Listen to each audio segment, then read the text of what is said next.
જય સ્વામિનારાયણ.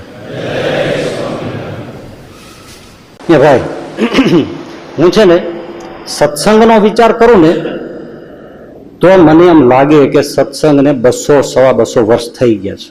આમ મને જે ફીલ થાય છે એ તમને કહું છું. સત્સંગનો વિચાર કરું ત્યારે મને એમ લાગે કે સત્સંગને 200-250 વર્ષ થઈ ગયા છે. કારણ કે રીતિનીતિ બધું જોઈને એમ લાગે કે ઘણું બધું ઝાંખું પીડ્યું, આ થયું, એમ થયું કે આ 200-250 વર્ષ થયા એટલે આમ થયું. સત્સંગનો વિચાર કરીએ તો 250 વર્ષ જેવું લાગે, પણ હું ભાઈ ખરેખર કહું છું કે જ્યાં જ્યાં દર્શને જાય, જે આ સહજાનંદ સ્વામી ચીજ વસ્તુઓ જોઈને આ બધું વિચારીએ ત્યારે જ્યારે સહજાનંદ સ્વામીનો વિચાર કરું ત્યારે મને એમ લાગે કે 25-30 વર્ષ પહેલા જ સહજાનંદ સ્વામી ગયા છે.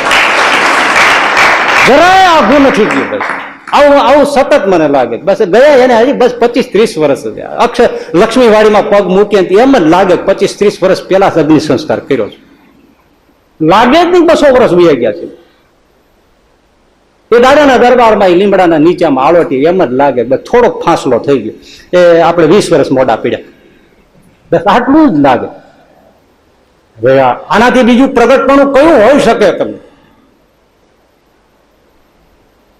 અદભુત.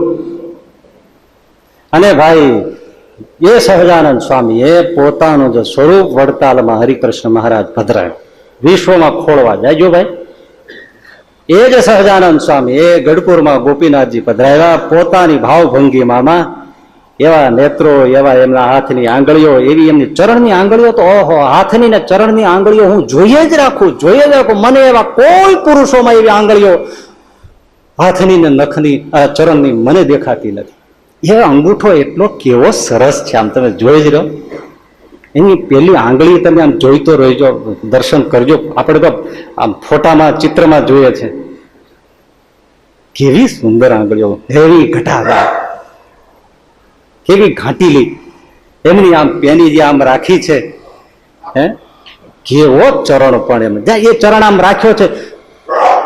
મને આંખો બંધ કર્યા વગર એ ચરણ જે આમ રાખ્યો છે ને હું તમારે અત્યારે વાત કરું છું તોય મને દેખાય છે. એટલો મને અહીંયા ઉતરી ગયો. હું તમારે વાત કરતો હોય તો મને ચરણ ફરતો દેખાય છે. હજી અત્યારે આમ તમારા મારા હમ ખાઈને કહું છું, મને ચરણ દેખાય. મારે એના માટે આંખ બંધ કરવી પડતી જ નથી.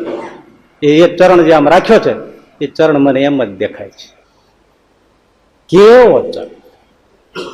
આ મૂર્તિઓ એમણે જે પધરાવી આ પ્રગટપણું છે ભાઈ, પ્રગટપણું છે.